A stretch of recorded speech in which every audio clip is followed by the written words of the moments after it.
This is the morning brief from the Economic Times.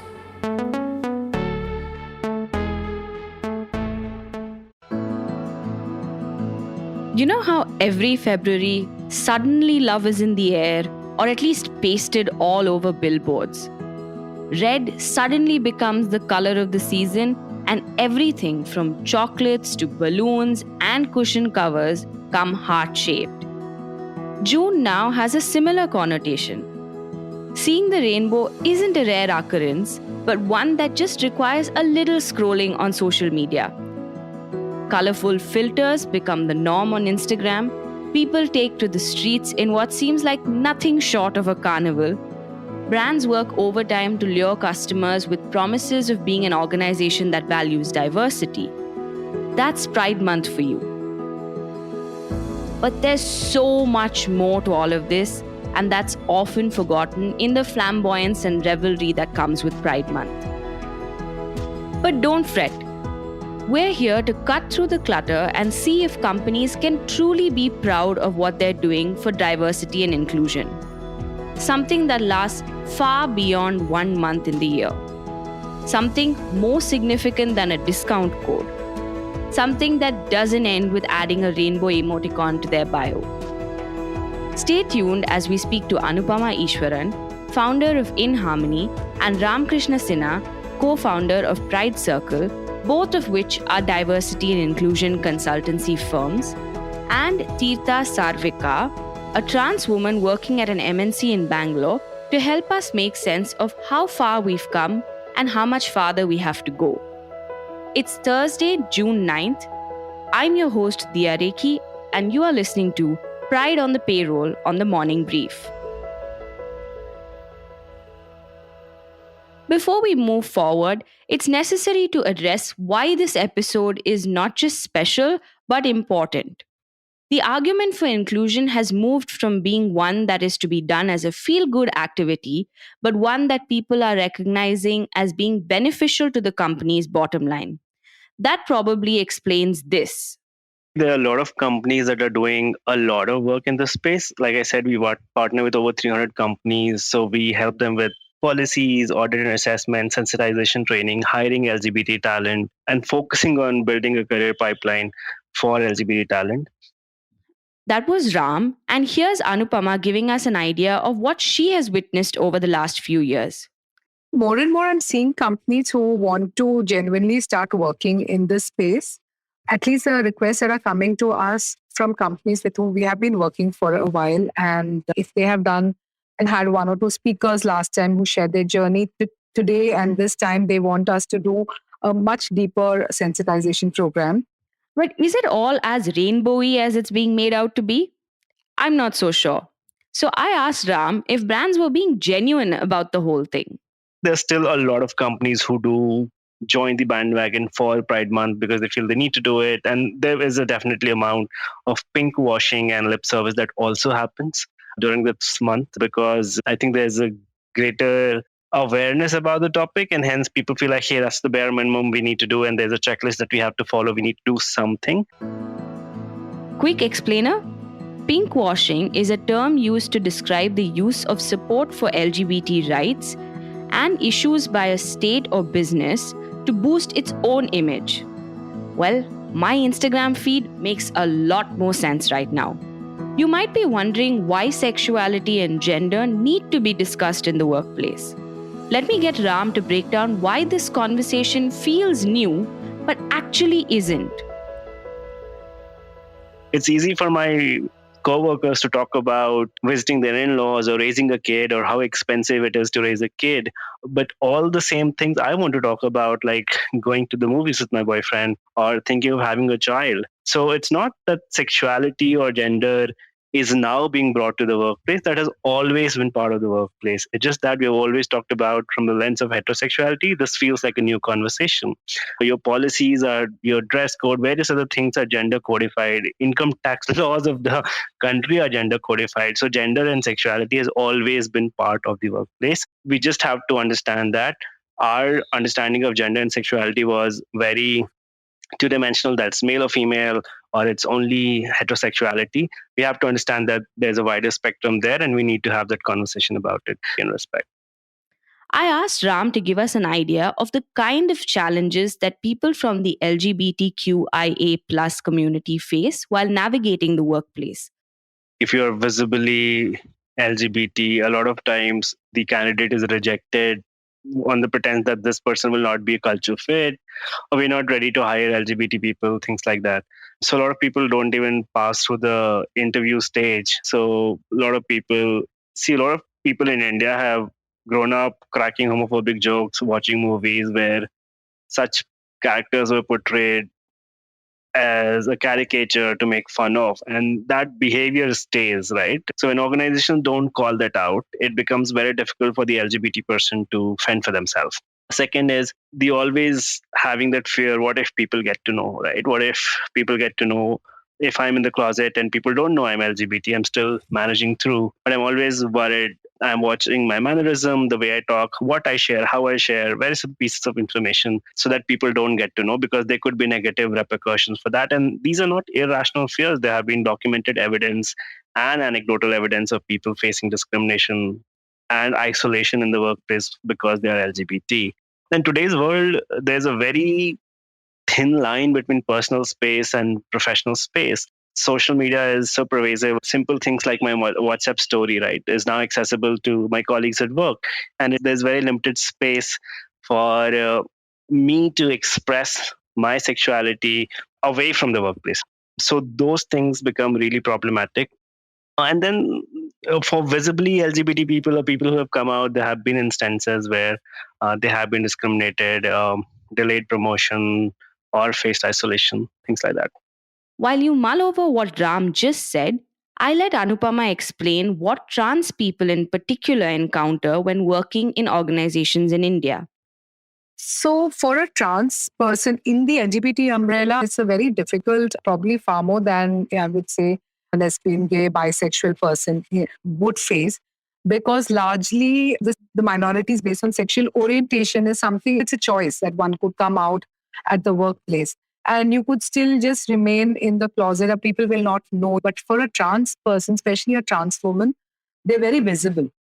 So if the workplace isn't sensitized, then often they feel very awkward in a setup where people are either staring at them, sometimes misgendering the transgender person, asking very inappropriate questions regarding their transition.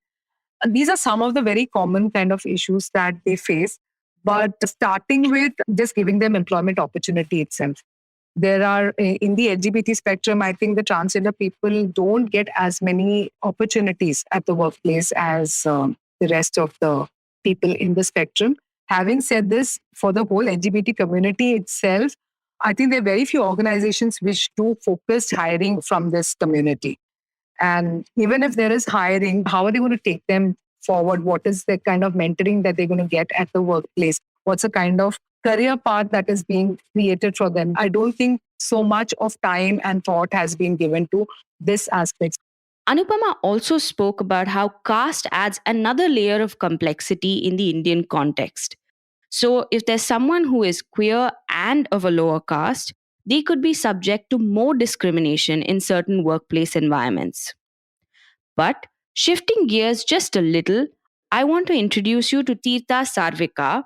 And while I was tempted to tell you all about her, I thought it would be better if you heard from her directly. Since this is Pride Month, I'm saying a happy Pride to all. Let you enjoy your Pride. So, myself, Teertha Sarvika from the loving Metro City and Queen of Arabian Sea, Cochin, Kerala.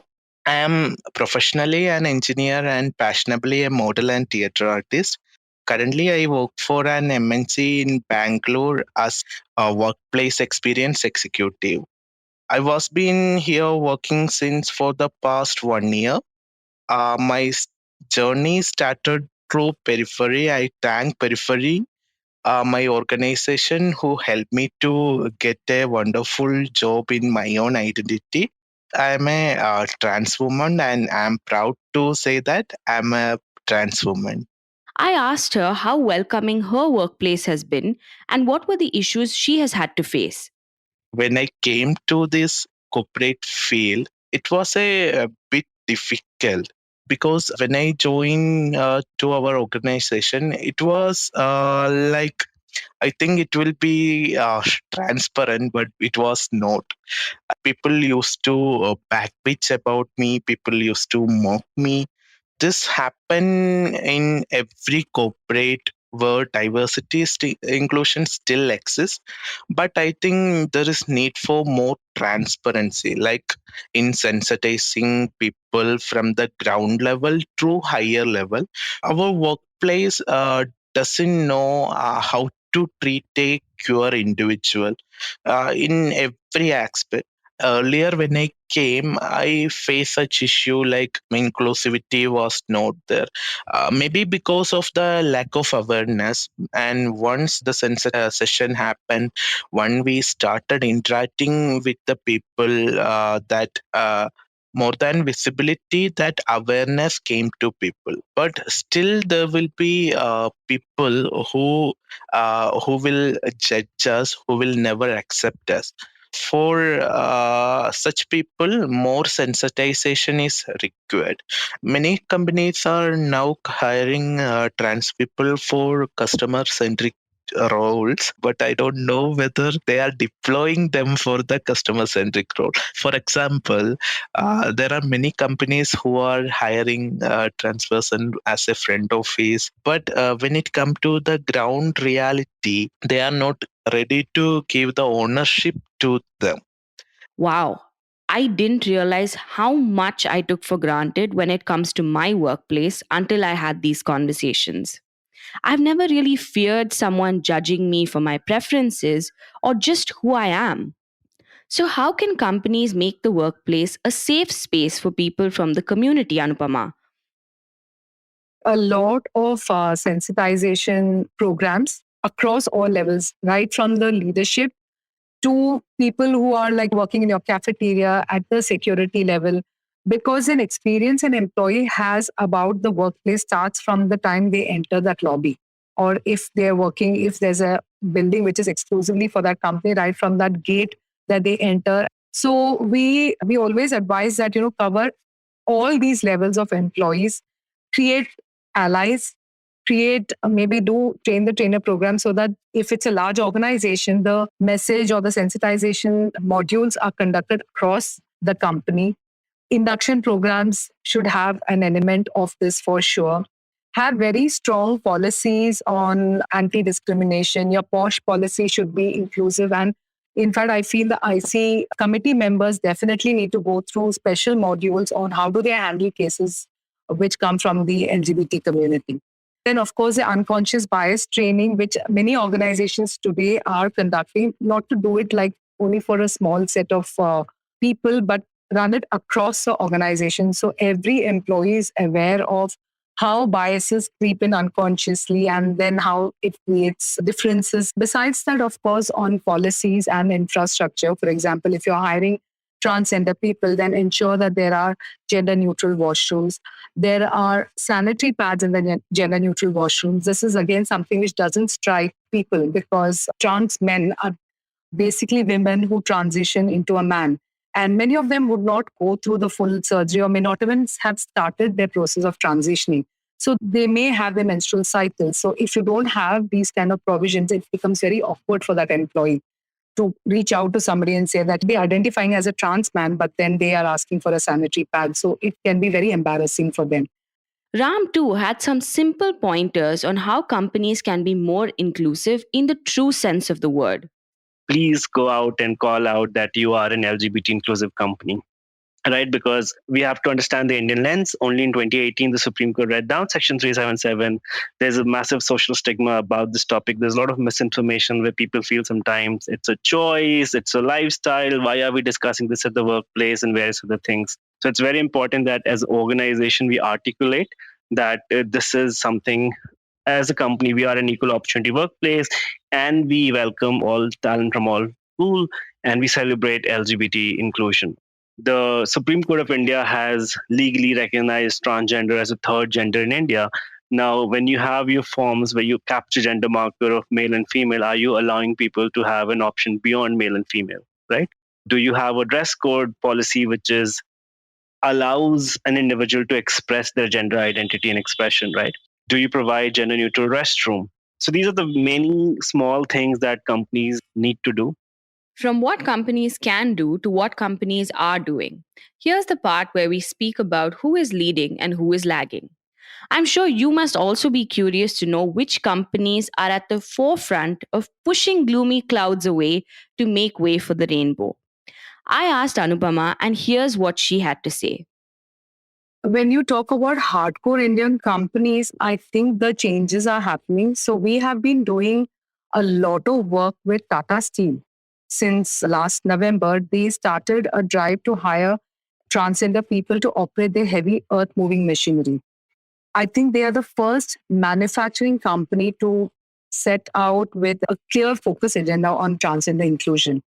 They must have hired around close to 100 people probably across various locations. And all of them are going through a 1 year training program, after which they will get placed in these respective divisions. Having said that, a lot of the other like startup companies, many of the other companies, I don't think they are as yet ready. Many of them say no in their so even diversity and inclusion, they are different pillars, and everybody is still focused on gender. And I think there is still a lot of work which needs to be done as far as gender is concerned. After that, maybe disability, LGBT is still some distance away from many of the Indian organizations. So some companies, and again, like I said, where there is a strong support from the leadership. You see, for example, Keshav Suri Foundation and the Lalit Hotels, they have people from the community who are front facing. But you may have a cosmetics like MAC Cosmetics may have people from the community who are at their counters. And that's very accepted because that industry itself like is very inclusive towards the LGBT community itself. But for example, a bank, you may not, I don't think I have seen banks having front facing people from the community, or they are hiring, but no, not too many people who are client facing as yet. I also asked Ram to tell us which sectors are the most and least inclusive. I would say largely it's IT, BFSI space that is leading. Manufacturing and other areas still need to catch up. And I still see a lot many Indian companies that are not even engaging in this conversation. This is still majorly driven by foreign companies and their Indian counterparts in India. We don't see a lot of Indian companies actively engaging in this space. Policies can play a pivotal role in helping the community. Here's how. Policies are something definitely which companies are tweaking, right from the language that is being used. Whom are they covering in, for example, the medical policy? So many companies are allowing same-sex partners. Some are even changing that definition to a domestic partner. So it can be somebody who's living with you and including that person in the medical benefit. The internal complaints committee members of organizations are also being sensitized about issues that could come up when there are colleagues from the LGBTQ community. So how to handle those cases, that's something which they're being trained on. All of this makes sense, but are we seeing any real improvement on the ground? Is there any data to give us an idea of whether companies are indeed being more inclusive and not focusing on token hires? Ram's organization, Pride Circle, conducts an India Workplace Equality Index, and I got him to share some of the findings. LGBT inclusion is not about doing the 5 things, right? But doing the 1,000 things a company does and look at it with the lens of inclusion and tweak it wherever need be. The whole concept of inclusion is based on reasonable accommodation, where an organization will make small changes as per the needs of the particular URM, in this case, the LGBT plus population. We had 65 companies participate in the first year, and the second year we had 72 companies participate. One thing that stood out for me was really amazing is the average score for IV moved by 7 points. Like, so there are 65 companies participating, the sum total. So those companies are scored on a total of 100 based on the various sections of work. And the average score for all the organization moved by 7 points. That is a very data-based method to say that holistically, all these companies or the overall area of work in the LGBT inclusion space have increased within the period of 1 year itself. That more companies have a better baseline policies like same-sex partner insurance or non-discrimination or healthcare insurance. To make the workplace more inclusive, there's another crucial element that we need to cover. You. Everyone needs friends, everyone needs allies. Here's your chance to be a good friend and a good ally to the community. Listen to our guests as they tell us how we can be more supportive. I would just say that be very open-minded and interested in people. And interested doesn't mean like curiosity with respect to finding out all their background, but just to get to know a person. Second is that check biases, because that's what really comes in the way of us even connecting with another individual. So check on that. And as ally, if you want to be a true ally, then you need to stand up for the community. And that means that call out discrimination, any form of discrimination that takes place, any kind of homophobic, transphobic jokes that are being cracked by people in the team or anywhere that you hear, whether it's at workplace or even outside. Educate people, talk about your experiences of interacting with people from the community, what you have learned. Educate yourself, because the learning doesn't stop. Just like you have LGBTQIA plus, and then so many other alphabets to that acronym. So this whole spectrum itself is expanding, and there's so much more to understand in this. Use your voice, because if I am the sole gay man in the room, it is a little difficult for me to stand up for myself. But it's easier for you as an ally to stand up. And this is a wonderful example I can share. I was working in this company where this colleague found my walk to be a little effeminate and found it to be funny and started cracking jokes about it. I was just an intern at that point of time, so definitely didn't want to raise an HR complaint or didn't even have the guts to go out and confront him. But there was this female friend of mine, she noticed and she said, hey, you really need to go and tell him that if he doesn't stop this, you're going to report it to the HR. And that really gave me a lot of confidence to go and have this conversation. And after having this conversation, it stopped. So I think at Allies, it's important that when we see such instances, we don't remain a bystander, but we actually lend our voice to call out why this joke is not in the best taste. I think Allies have a great role to play to really accelerate the pace of change, where we can prevent teen suicides, where we can prevent forced marriages, where we can prevent so many more things that this community faces. While all of what our guest said is spot on, I think Teertha summed it up beautifully. For a good ally, we don't need to do any research. We don't need to do any particular thing. Only what we need is to have a compassion, empathy, and should consider everyone as a human. Those are the only three things that we need to be a good ally. I have a strong belief after reading the Paulo Coelho's Alchemist. I used to say to them every time, to my colleagues every time, the same line, same quotes, that if we urge for anything, everything in the universe will conspire us. Everything in the universe will help us to achieve our dream, ambition, everything. So more than that, when you consider everyone as a normal or being a resilient person, we can achieve anything in life. So when I have the tough time also, I believe in myself. I try to prove them through my work. Teertha spoke about The Alchemist, and it reminded me of another quote from the book that goes, "There is only one way to learn. It's through action." End quote. It's literally that simple. We've given you all that you need to go out there and be a better ally and demand more of companies than just pinkwashing for Pride Month. To walk the path of inclusion in its true sense will require a more concerted effort, and one that goes beyond just hiring but ensuring career progression. There's a lot of talk about inclusivity, and that's great, but we need more action. And what better time to set the ball rolling than Pride Month? Here's wishing you a happy Pride Month. It's a time of hope, love, and friendship. And in the spirit of that, I'd like to end by saying diversity and inclusion being taken more seriously, as indicated by our guests, definitely is a heartening trend, and one that we can only hope gets more pronounced and widespread. Thank you, Anupama, Ram, and Teertha. I'm your host, Dia Rekhi, signing off. You were listening to Pride on the Payroll on the Morning Brief. Producers for the episode, Bhavya Dilip Kumar from the Economic Times and Saundarya Jayachandran from Awaaz. Sound editor, Varun Kapahi from Awaaz. Indranil Bhattacharjee and Rajas Nayak from the Economic Times.